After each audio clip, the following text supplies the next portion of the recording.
go back to our young man that we saw this morning, okay?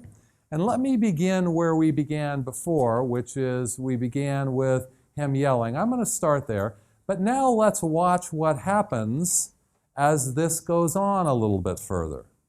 Different.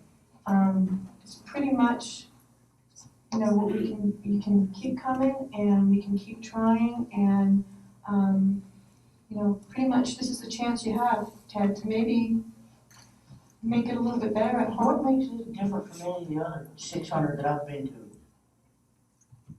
You think I've ever talked to people like you before? It isn't different yet. What she's saying is, let's make it Won't different. be how? Why don't you just want to keep Because I don't want somebody to help me. I don't want you, I don't want them, I don't want you, I don't want you. I want you to shut up and leave me alone.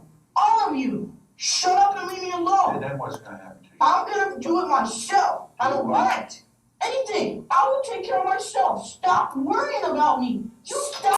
Take care of yourself. See, you don't know that. How do you You're take care of stupid. yourself? You're stupid. You're stupid. You don't know me. You don't know me. You don't know. None of these people fucking know me. And you just fucking bother me. You don't leave me alone. You don't let me do anything. You just, stop trying to help me. Stop. Stop. Stop. Now, I can tell you one thing. We have to act. And how do you know what to do if you don't have a map and a set of principles? We could tell him to be quiet. We could tell him to stop this behavior.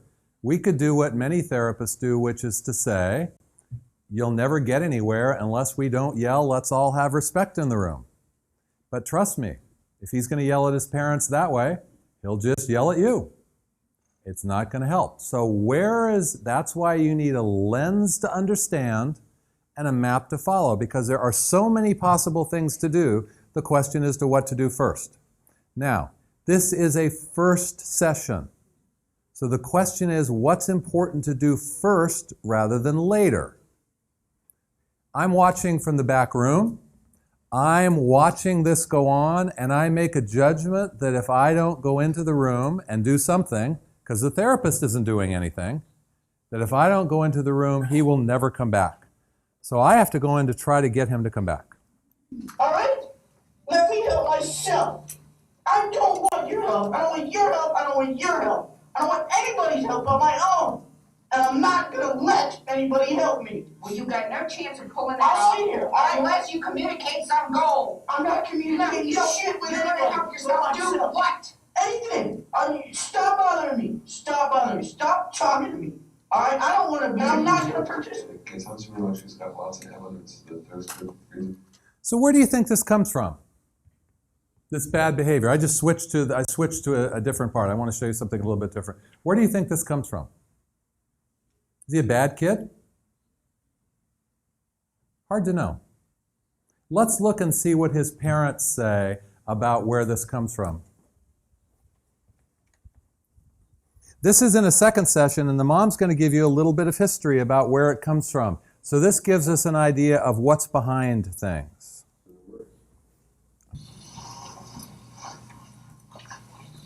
Well, I know that it was for you, but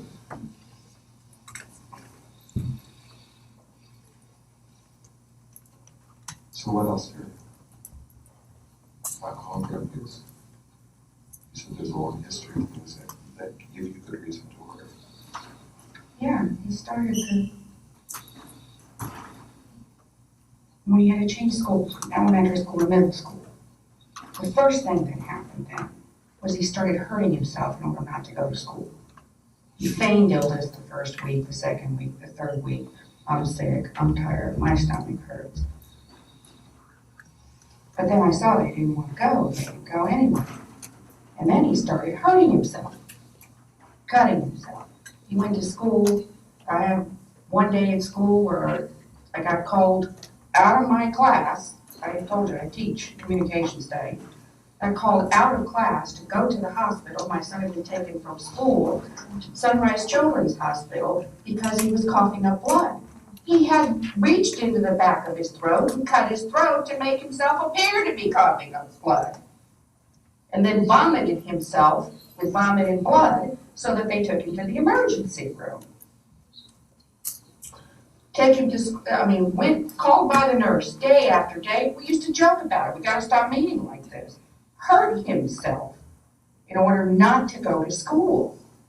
Now, by October, school starts, the 30th of August, right? After 1 month, after a few weeks of this kind of behavior, hurting himself to avoid going to school. Me at my wit's end, schlepping him from shrink to shrink to shrink. What am I gonna do? Calling the school refusal clinic, can't get an answer anywhere, can't get immediate help anywhere. Alone, he doesn't even know, won't answer the phone or won't respond, probably doesn't remember to this minute. This is that kind of desperate thing. What you're showing is. What am I gonna do next? Your son reaches into his throat with an instrument, cuts his throat on the inside, and then gags himself because he doesn't want to go to school. You recognize your son is nuts. He needs help, and he's screaming for it, and you can't get it. I'm telling you, I would gladly lay down my life to end that. Matter of fact, I'd rather lay down my life than live through it. After 5 or 6 weeks of it, he discovered marijuana. He discovered Tyler Muskowski, the first kid who introduced him to marijuana. Suddenly we have a different picture, don't we? So here is a yelling, disrespectful, not so nice boy on the outside. When you look from an inside-out approach, it's a bit of a different story. This young man, you heard his mother, sticking a finger down his throat, sticking instruments down his throat, throwing up blood so he wouldn't have to go to school. Suddenly you get a very different feel about him when you know a little bit about this. Suddenly the feeling that he's just disrespectful and not so nice, you begin to see that there's something behind the behavior. And so, what's critically important to know is that be careful of what the cover of the book is like.